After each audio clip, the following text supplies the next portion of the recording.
Hey, folks. Just something really brief while I have a smoke. So tonight I'm running Adventures in Middle-earth, and Thranduil, King of the Woodland Realm, will be a major player. The players have gotten to him and they'll be dealing with him, asking him for his help. But he's notoriously not very welcoming, but that comes from the movies. This idea that he's cruel or... that's from the movies, really. In the books, Thranduil's not really as haughty or as mean. He's patient. That's why he's willing to lock them up for 100 years. But he doesn't have this sort of looking down on everyone sort of approach. He's much more in tune with nature and stuff. So I'm just wondering, does canon matter? Like, if I'm running Lord of the Rings or Adventures in Middle-earth, does it matter if I use the book or the films? And what people expect too, because more people have seen the film, definitely, than have read it, I would think. So it's kind of a strange one. I'm not really sure what to do with it. I think I know that. Well, I really like the Thranduil in the films. I think he's like a much more interesting character than the one in the books. In the books, he's quite vague and he's barely in it, really. But in the films, they've given this big part, and he's this scary warrior king who covets gems, and he's got a little bit of dragon sickness, maybe. And I think that's what I'm going to go with. But the question is really, does it matter? Like, is it important to you if you're running a setting that has these big characters in it?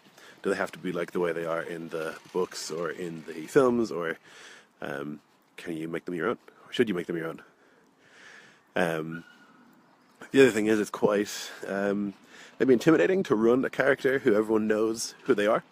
So it's why I haven't included many of them so far. Like Denethor is fine. Denethor, it's not that big a deal. But I mean, Thranduil similarly isn't as big a character, but I'd be wary of bringing in like Gandalf or Aragorn or someone, because I think the longer that the NPCs spend with or the PCs spend with that person, the more likely it is that it'll break and that they'll be convinced that it's not really the character.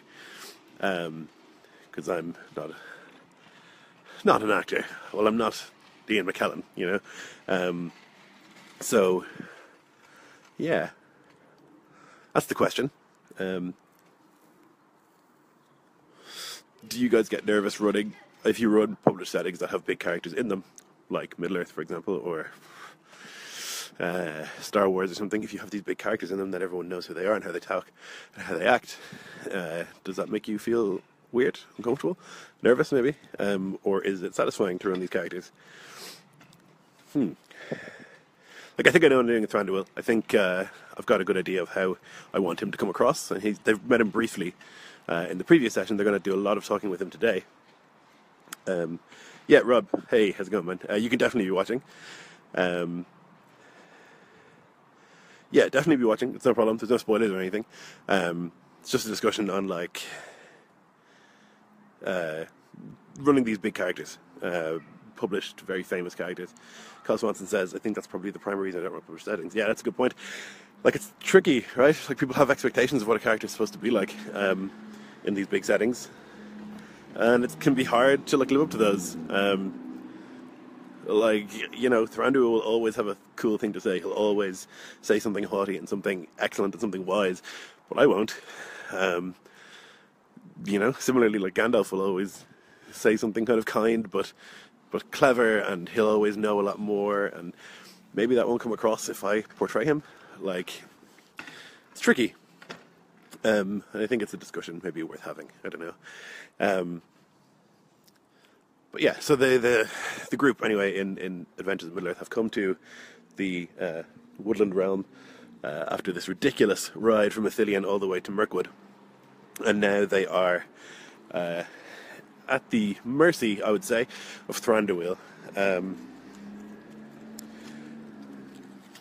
so now they're kind of, well, they have to do a lot of dealing with elves, and I find elves quite difficult to do it, particularly the Mirkwood elves, because they're so